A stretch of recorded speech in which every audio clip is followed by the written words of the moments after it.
Hello, friends and Finns. I am welcoming you at our cozy Scandinavian thrash metal evening with Elliott Berlin. That's my first stream in a while. That's why I'm a bit rusty. And you should post them.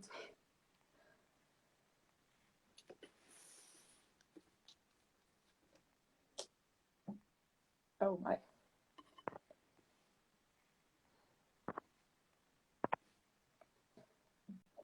Hello. Hello. Well, how are you doing these last winter days?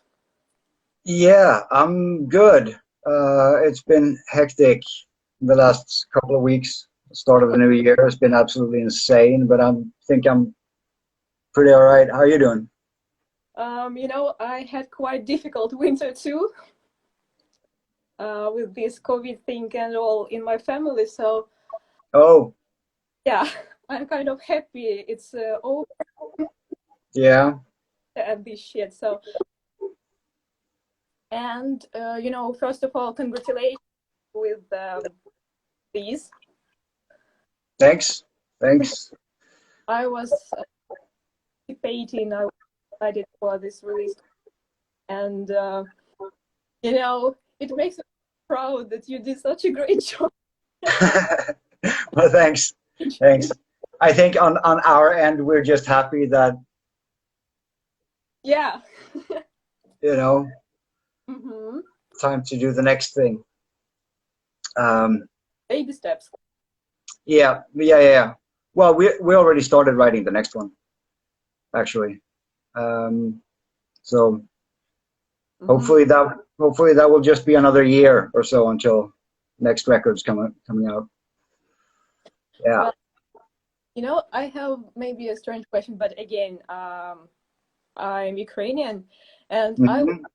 pronounce the name of the album. I was trying to listen to how the translator pronounced it. I had some difficulties, but I hope maybe you can pronounce, so all of us pronounce it correctly. I ondska vi består. I önskar Yep. something close, yeah. Okay. They're not bad at all. Yeah. It's like in evil pain, is correct? Sort of. In evil we prevail. Uh-huh. But it's a, let's say, poetic rewriting of it. It's not actually grammatically correct in this the way I say it, or the way it's said, but it's within the domains of artistic expression. You could say that, even though it's not exactly Okay, correct. I see. It Well, would be we remain in evil. Det består i ondska. But it's one of these things, you know. okay, now we'll know, you see. Okay, well, on that album, there is a collaboration of the songwriter with who initiated the collaboration. That was actually an idea that came off of doing the Black Lipstick track, our remix or whatever you would call it, of Eric 13, and Umi did the guitar work on that single, and I was missing. I felt that I couldn't play the sort of guitar lead that I wanted on that track, and then I was reminded via Eric's track that Umi is an amazing guitar player, and that he would probably exactly know what I mean if I explained to him what it was that I was after. So I sent him the track and said, "Hey, do you want to do something with this?" And he responded within, I think, 2 hours or so. He said, is this what you're looking for? And I was like, that's exactly what I want. Thank you. Is it easy for you to collaborate? Yes and no, I would say.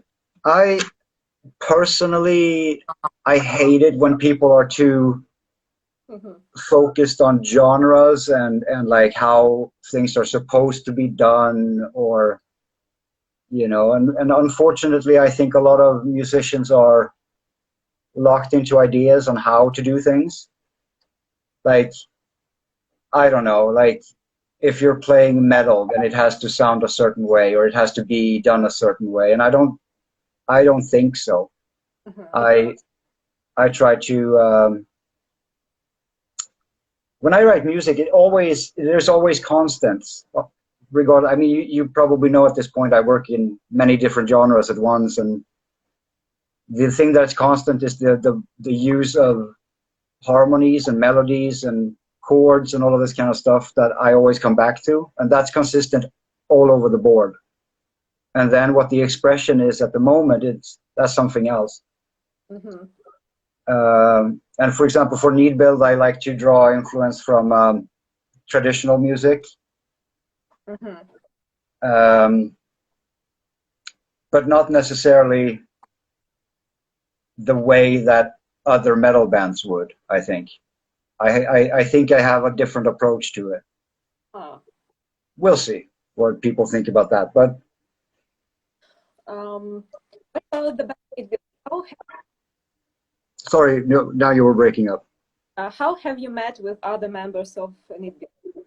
Oh, actually, that's kind of curious. So I moved to Hamburg about a little less than a year ago, and I started writing for this record, which I didn't know was going to be a record then. I just wanted to do something.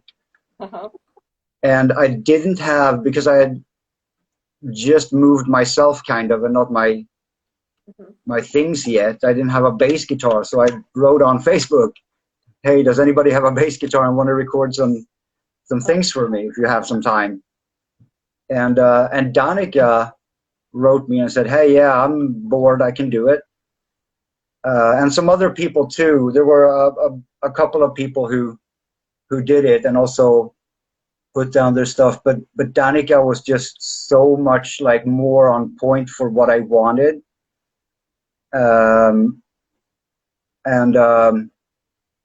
Yeah, so I just ended up writing her like, yeah, do you want to be in this? Do you want to be in a band with me and let's like do this? And she was like, sure. Who's going to play drums? I'm like, I don't know. And then it turns out that her husband is a drummer.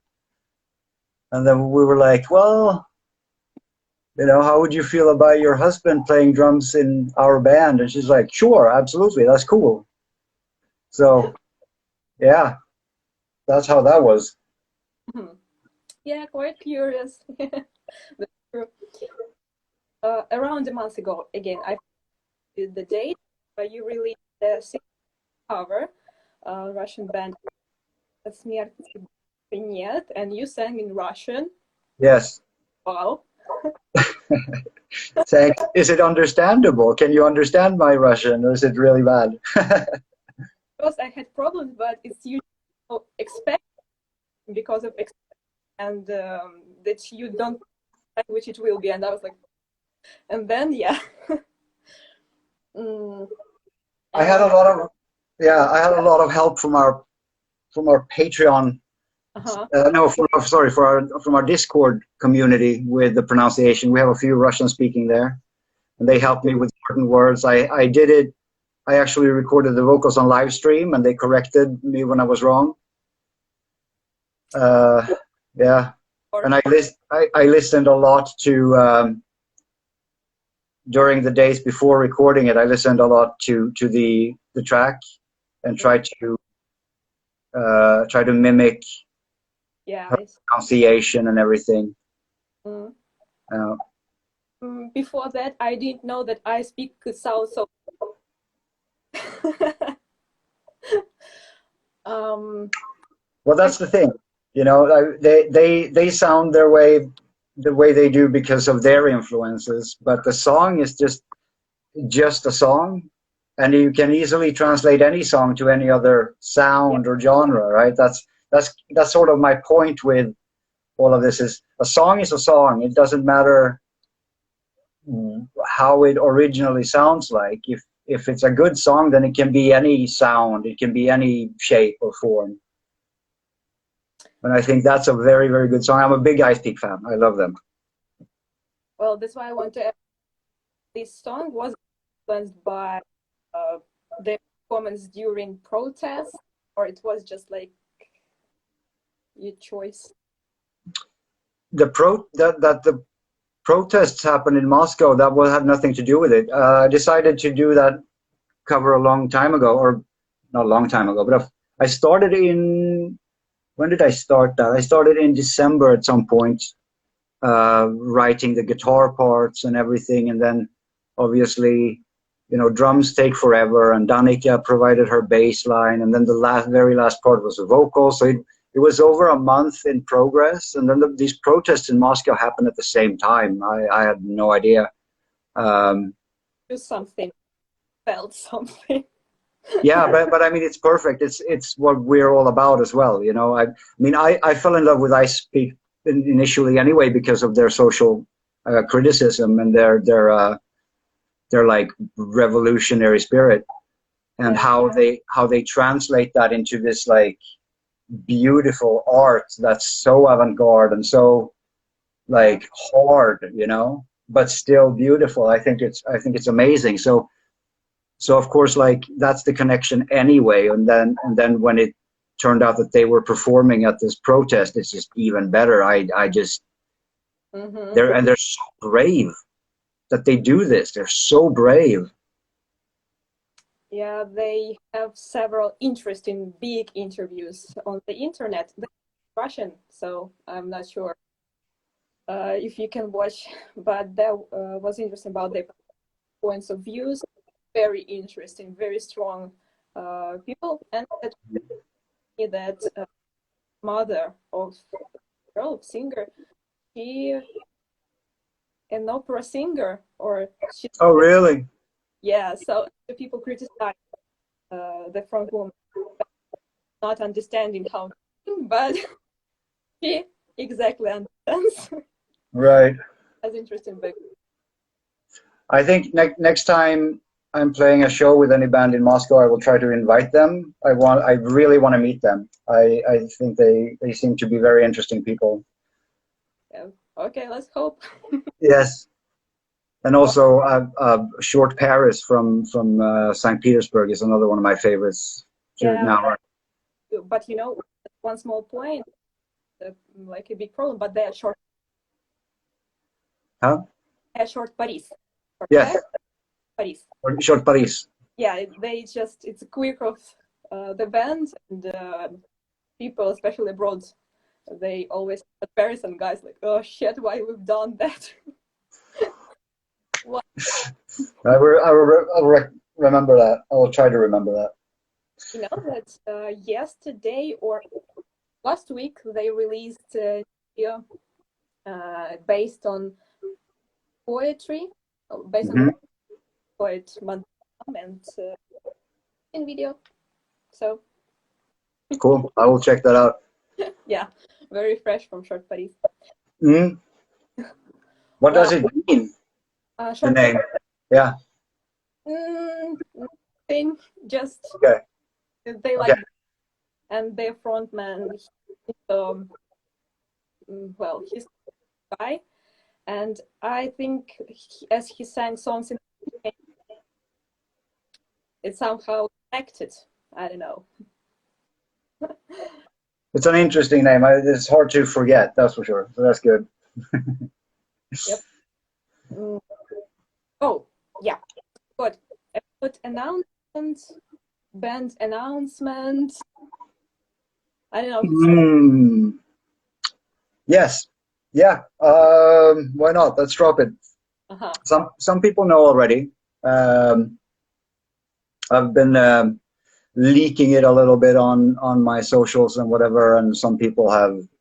Yeah, but not obvious, really.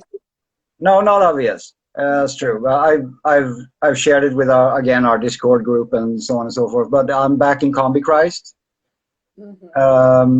so that's what I'll be doing once the world opens up again.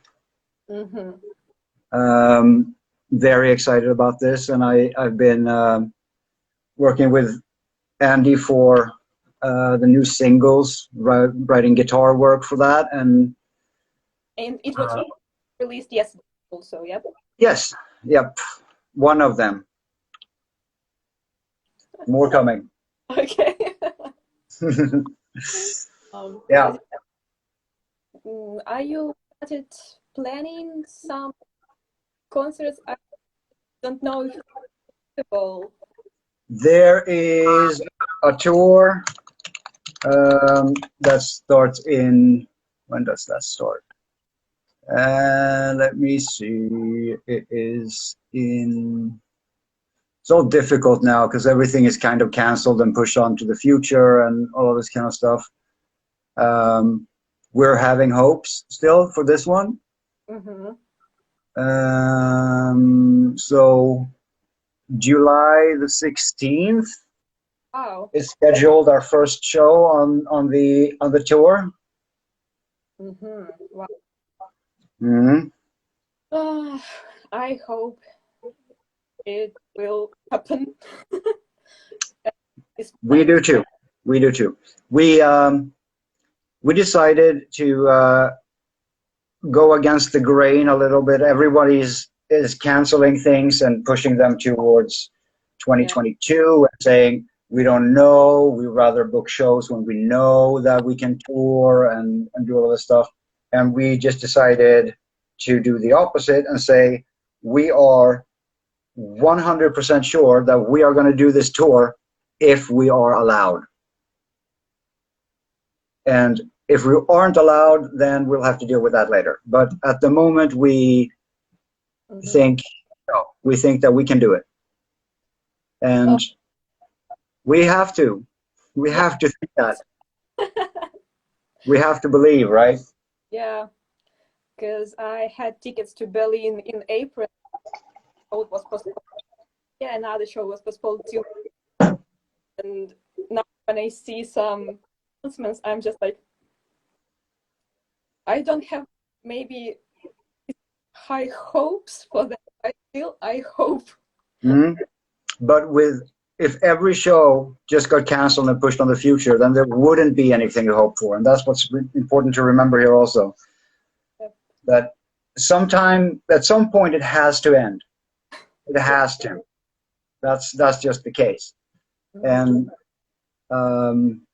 people have been following me a little bit on social media know that I've been working actively against Corona for a couple of months. I've been driving tests from test sites to laboratories. I've been working in the laboratory, for a couple of months now, and from what I can see is that everyone from every person on the street up to all of the people working with solutions in form of vaccines, in form of tests, in form of how to manage this. Everyone is doing absolutely everything possible. So I know that it will pass. I know that we will look back on this as a episode that was tough, but it will pass, and it's just a matter of time. And when it's over, then fucking hell, that's going to be a good party. Oh yeah. I'm going to tear the roof off. So we're hoping that day is going to be July 16th. Okay. Let's hope. Well, and it will be US? Sorry? It will be the US? Europe. Oh. Europe first. So it will be a full European tour. I think, if I'm going to be a little bit negative, I think that it might be cut down because of problems with crossing borders and all of this kind of stuff, maybe, and different rules and whatever, but we will have to see. There's no way of knowing. Yeah, sure. Okay, as you know, in Germany, and do you live in Hamburg or in Berlin? Hamburg. Okay. What's your... Ich finde Deutsch ein bisschen schwierig, aber versuche. What did say? Ладно, okay. I'm not trying because I forgot German, which I've had full. What about another? No, last time in September I forgot about one more your project. Mm-hmm. That contains the color in its name. Color? Color. Oh. The flag. Can you speak about that, or we have to avoid the talk? Are you talking about Yellow Lazarus? Yeah. Well, whether or not I have anything to do with that band or is unconfirmed. Okay. But if I did have something to do with that band, I would tell you that we're working on a new single. Oh. But if I was a member of that band who is currently working on a new single, supposedly, then it would be one of the other members doing 95% of the work. Mm-hmm. And who that person is, I wouldn't be able to say. That's what I would tell you if I was in that band. Okay, of course. I've also heard rumors that there is supposed to be a record coming out this year. It should have been coming out last year, but then priorities shifted, and so another record came out instead, and this one had to wait. Oh, great. But there's always something going on. Mm-hmm. Lazarus sleeps. That is a weird band. Oh, okay. What have you been listening to? What I have been listening to? Oh, mostly podcasts, actually. I've been deep diving into Rob Flynn of Machine Head's podcast. That's called No Fucking Regrets, and it's awesome. Oh. Yeah, definitely worth to check out. It's really, really cool. He talks to everyone you can think of. He talks to Dino Casares from Fear Factory. He talks to Dave Ellefson from Megadeth. He talks to oh God, what is his name? Everyone from old metal bands, from new metal bands, from Scott Ian from Anthrax. Mm-hmm. Who else? Was Max Cavalera on there? Maybe, I don't know. Anyway, it's really, really cool. I've been listening to that a lot. Other than, but you meant music, of course. Yeah. Well, what did you say? Short Paris? Is that how you say it? Yeah. I've been listening to them a lot. I speak, of course, also Gojira a lot lately. Getting really into Gojira, Ginger. Fucking love Ginger. Meshuggah. A lot of metal. Not so much gothic music, unfortunately, but I never really listened to that. You know, we came up, after a while, we came up with a conclusion that no one really knows what music is. Well, the one thing that I can say, which is like gothic scene, like, should I recommend something new from the gothic scene right now? I would say to check out Solarfake's new album. Yeah. I'm not a big fan, other than I'm a fan of the guys in the band. They're nice, all of them. but I think this release is a little bit more striking than usual. I find that Sven sounds very frustrated and angry, which I like, which might be bad for him, but for my taste, it fits better. So yeah, that's something. Uh-huh. Oh, I see the and pink. Sorry, what? What? You see?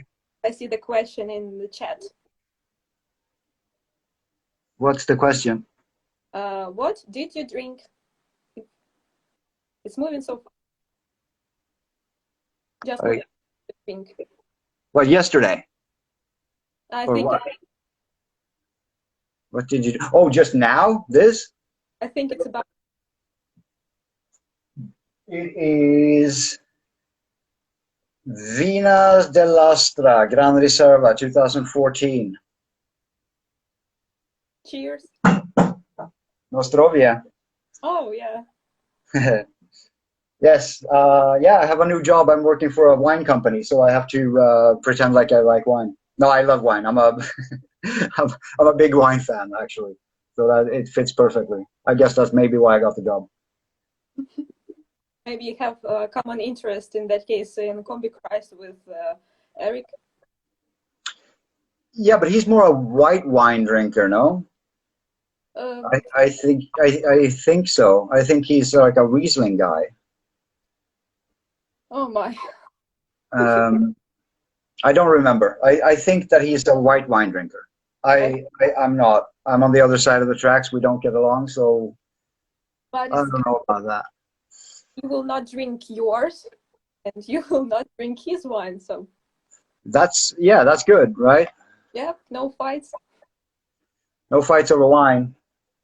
Just over how loud his guitar has to be on stage. Oh, Yes. But speaking of podcasts, by the way, I want to throw that in there too. Oh, Weirdest Combi Christ podcast, which is available on every streaming platform. And if you're a Patreon to Combi Christ, which is patreon.com/Combi Christ, then you can watch the video also. And we talk shit with, I don't know. I actually, you know what? I'm in there, but my episode is pre-recorded because I'm not on US time. But they sit there and talk to famous people and drink and have fun. And I sit in my kitchen and I try German beer alone. And then I review them. The best presentation of podcast ever. Good. Mm-hmm. Yeah, that's going to be a fucking banger, I think. Episode 2, which is the first official episode, is now out on Spotify, and there's tons of shit coming, which I cannot talk about, but there's some really cool people who will be in this podcast, so fucking check it out. I couldn't believe it when Andy told me we have this guy coming, we have this guy coming, we have this guy coming. I was like, wait, how do you know these people? How do you get them on? Okay, whatever, you know, he's famous. But it'll be cool. Okay. And I'm just happy to be there. But definitely have to check it. Yeah, definitely. Today already someone mentioned that it's all played in the last 1 year ago. Yeah, it was on the 5th of March, if I'm not mistaken. All right, yeah, okay, so only a few days off. Shit. Yep. Crazy. Yeah, we just lost a year. Well, how to say? But yeah, lost. Yeah, I would say so. There's not much positive coming out of that. I mean, people go like, you know, the more like positive people, or people who are able to try to see some positive aspects and say it's not a year lost, it was a good change of pace, I've been able to do this and that. Yeah, okay, I mean, yeah, sure, I wrote a fucking album, I started working in things that I never thought that I would have, and all this kind of stuff, and you could put that in a win column. But if I could choose, you know, Jesus fucking Christ. What a year. So true. I can. Wow. Yeah. Maybe the last one question. What's the most popular emoji do you have? Do you use The the what? most popular emoji? Smiles. Emoji that I use. Yeah, the most popular emoji that you have. Oh, that's I have to check. Can I see that? I probably could. Yeah. Oh, this. It will have consequences. Can you see it? Oh my! Oh, you know what is? It's a little devil. No, that was the one that I used last. Oh. I think the most commonly used one is probably this. Oh. Mm-hmm. You know, last week I've heard the story behind this red mask with the nose. It's The red mask with the nose. yes, the smile scent. Uh-huh. It's a Japanese demon. Yeah, it's an oni. Yeah, yeah, and it's kind of fun in Japan. Like, Oh, information during this stream. I'm so happy. yes. I Yeah, kind of think that lies you can just show it to them that you know they lie. right. Oh my.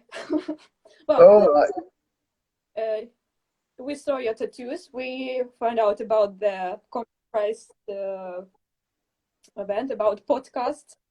yeah.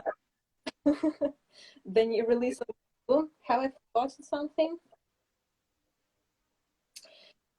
Huh. No, that's about it. German. I wanted to ask Yeah. you what's Ukraine like right now? How's the situation in Kiev and in the country? Hmm. Well, last week there was an announcement that concerts may take place, Mm-hmm. and a lot of, not a lot of, but several risk and announced March during May, and still they plan tickets, but the goal there was if adaptive in announced also is not in zone, but as we understand, everything changed immediately in the blink of an eye. So I don't know, like I feel like you know? Yeah. Well, that's the real tricky shit. I feel like all of a sudden it started to be okay for governments to just change things from day to day, and with just excuses like, well, it's not working well. But what happened to? I mean, I know that the situation in Ukraine is also very different from here, but that's also kind of what I'm afraid of with these day-to-day decisions that are also taking place in Europe. It's bypassing elections and the I'm not saying that sometimes it's not. I mean, it might be necessary when we're talking about the spread of disease, for example. But when it comes to decisions like opening up again and telling people it's now okay to try to go back to a normal life, and then the next day again taking it away. This is, I think it was Russell Brand that called it psychological terrorism, because we're simply not able to have hope and to believe anymore. And we believe, we're being told that, and we believe that it's our fault. Yeah. that we are doing something wrong and that's why they have to take our toys from us. But that's not true. This is something that nobody can govern. This is a pandemic. When they talk about things like winning the war against COVID and stuff like this, it's what they say then in terms of they want to win the war on COVID. So we have to stay at home. We have to wear masks and we have to do, you know, not meetings and all of this kind of stuff. What they're really saying then is that they're having a war against us being human. And that's, I have a very hard time with the way that this is done. I think it's terrible, and we're gonna suffer. We already almost. Yeah, but think about children growing up with this, growing up with not knowing from one day to another whether or not they can go out or if grandmother's going to die if they do. Yeah. I think it's terrible. It needs to be. I will say this. I am fine with locking down the whole fucking universe, but then do that. Don't allow Christmas sales. Yeah. Yeah. Fucking hell. Yeah, the same is in November we will have lockdown strict during New Year and then postponed it. So we had like celebrations and but after all the celebrations this second lockdown and what's the Yeah. When is it gonna end? When is it gonna end? The numbers keep rising, so you have to wonder if the lockdowns are really doing anything at all. But hey, I'm neither a politician or a doctor, but I just wish that they would tell us. They would ask us. They would ask us. That's what I wish. Give us some options and ask us what to do instead of making rules for us that don't seem to work anyway. Yeah, because no one really knows what to do. And that's the truth. Well, true, but we have scientists working on that, and yet politicians are deciding what to do. And I'm not sure that this is the way it's supposed to function. Well, maybe it is. Maybe I'm talking shit here. I just want it to fucking end. I just want it to end. Somebody stop it. For fuck's sake. Oh my god. Okay, yeah. Again, I can relate, so I'll drink some gin for that. Some gin. Good. Good. What are you mixing it with? Well, my friends called it one on the garden. It's like gin with ginger beer lemonade and Yeah, okay. Yeah, okay. Nice. Some Moscow Mule, no? No, it's with lime and with gin. Moscow Mule is vodka. It's with vodka, right. Okay, yeah. Ginger beer lemonade and it's fuck. I have it on my tongue, but I don't remember. Okay. I'm not that big on gin. I like it every now and then, but I'm not like a super fan. You know, I've read that juniper helps people with anxiety and some other stuff related to nervous system. So maybe that's why I like it. I've heard that alcohol helps against that too, but also leads to depression. Yep. So let's be responsible. Scottish mule. By the way, wait, hold on. What's a Scottish mule? To be honest, I don't know. Maybe Scottish mule, something with here. I don't know. I don't think I want. Whatever it is, I don't think I want one. When people suggest it here, it's usually not a good idea. Iron brew, fuck off. Oh God, no. You know what that is? Do you know what iron brew is? It's some Scottish Satanism. It's a soft drink that I cannot describe the taste. Maybe like bubble gum. You. Maybe like bubble gum or so. It tastes extremely artificial, like extremely artificial. Mm. And the Scottish are very proud of it. And throughout the years, I've made a thing of every time I'm coming to Scotland, buying a bottle of Iron Brew and just pouring it out on the street while filming it and putting it on Facebook, and then getting death threats in my inbox from Scottish people going, "You are fucking with the Scottish mentality, mate." My horrible Scottish impression. I'll remember that. Well, thank you so much for your time, and thank you for all Thank you these for having me. questions. Yes. It was quite relaxed episode of our life. Mm. Thank you so much. Have a great weekend. Likewise. Thank you for having me. Thank you so much, Prost. Dobranoc. We'll wait for news and new releases to listen and to share it with people. Okay, bye. Bye.